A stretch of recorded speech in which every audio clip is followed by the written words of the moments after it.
Legacy Open winner, Ben Nash. Thanks. Hi, guys. Ben played Death and Taxes, as you guys all saw, and managed to vanquish all of his opponents, as you also saw. Final opponent was Blue White Miracle. So what did you think of the matchup going into it?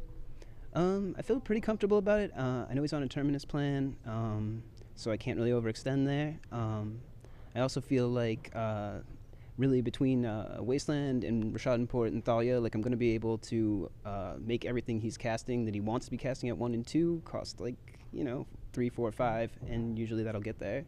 I have Revokers, which we're also going to be going at Sensei's Divining Top or Jace if it came down to that. And I have lots of flyers to deal with Vendaline Click, so I feel like I can clog things up pretty well. Okay, sure. Just going into the top 8, how did you think your chances were? It was really diverse, obviously, so just what was your opinion looking at it? I mean, I wasn't thrilled about the Omni Show and Tell matchup or the Charbelcher matchup, and managed to dodge them. Pretty comfortable with my Merfolk matchup. I think I'm pretty well positioned there.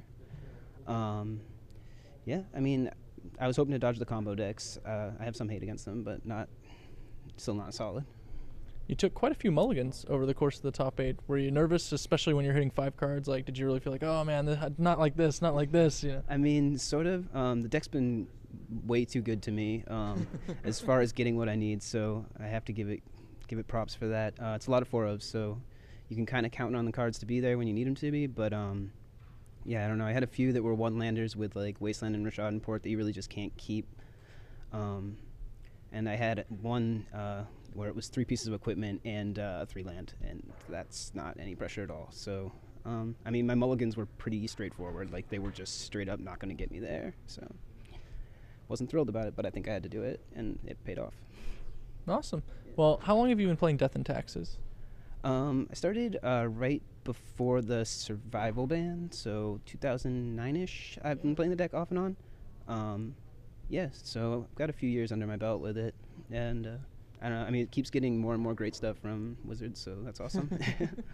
Well, before I hand you this shiny silver cup I've got here, would you like to give any shout out to your testing partners or the store you play at or anything like that? Yeah, absolutely. I play at Portal Games in Portland, and it's a great group of people down there, and it's been awesome to be testing with them, so yeah. All right, well, Ben, here's your trophy. You can put that up on the mantle. Great. If you don't have a mantle, you can get a mantle. There you go. Awesome. Thank you. All right, guys, I'm going to go ahead and throw it back to Cedric and P-Sully to close out the event. And as soon as you're done watching here, I urge you to go over to dailymtg.com for your spoilers, which should be up now or up soon. So.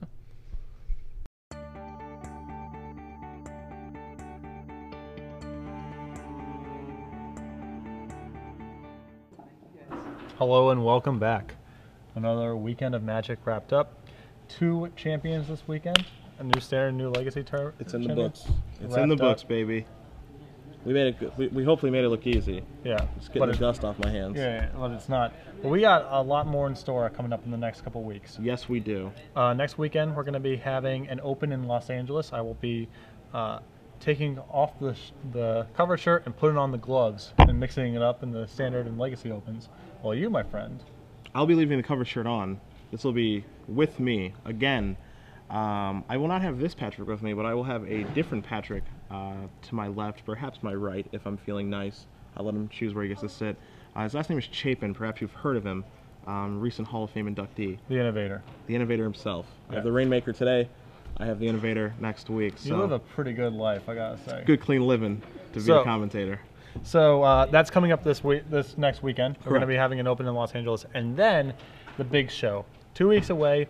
Invitational Open Series featuring the Invitational in Atlanta. So if you're qualified for the Invitational, you should definitely come out. If you want to be qualified for the Invitational, there's still plenty of Invitational qualifiers for you to hit up. So you should go to StarCityGames.com for all that information, or just talk to your local store to see if there's any happening there. Remember, even if you aren't qualified for the Invitational, it's still an open weekend, which means that Saturday we'll be having a Standard Open and Sunday we'll be having a Legacy Open. And for those of you who miss the draft opens, the Invitational weekends will feature 3 different draft opens. Correct. And as someone who only got to play in 2 of them over their lifetime, I do wish I had more opportunity. So there's plenty of stuff to be doing that weekend in Atlanta. And also remember, if you are qualified for an Invitational and you can't make Atlanta, there's still Los Angeles, an Invitational in Los Angeles in December. So there'll Correct. be another opportunity to get out there for a big tournament. And as I've harped on many times, if you are qualified for the Invitational and you do not show up, you are stupid, because it is the prizes, the size, the efficiency with which the event is run. It is incomprehensible to me that you would ever fly to a Grand Prix and not go to this. So if you're qualified, you should definitely show up. Patrick uses big words. I use small ones. If you don't go, you dumb. Yeah. Basically. So thanks again to the City of Portland, the staff, the volunteers, the judges, the players who showed up, and all of you watching at home. All of this is necessary to make things like this happen, and so we're very much appreciative for all of your contributions to this process. Indeed, this tournament was unbelievably well run. Yep. We got out of here last night at 9:30, which, if you guys know coverage at all, is insanely early. Yep. Normally hanging around until 11:30 to get out and hopefully find something that's open. And again, it's right around the 9:30, 9:40 mark, and we're out of here again. Yeah, so that's a big credit to, again, Star City, the volunteers and the staff running this event, and for the players too. I mean, the event doesn't go efficiently unless the players are also being efficient as well. So Correct. You could have been anywhere in the world this weekend, but you spent it here with us, and we appreciate that. Make sure to tune back in a week for the Open Series in Los Angeles, and then 2 weeks later for the Open Series featuring the Invitational in Atlanta. For Cedric Phillips, I'm Patrick Sullivan. And we'll see Get over here. We'll see you in 1 week. On September 15th and 16th, the StarCityGames.com Open Series comes to Los Angeles, California.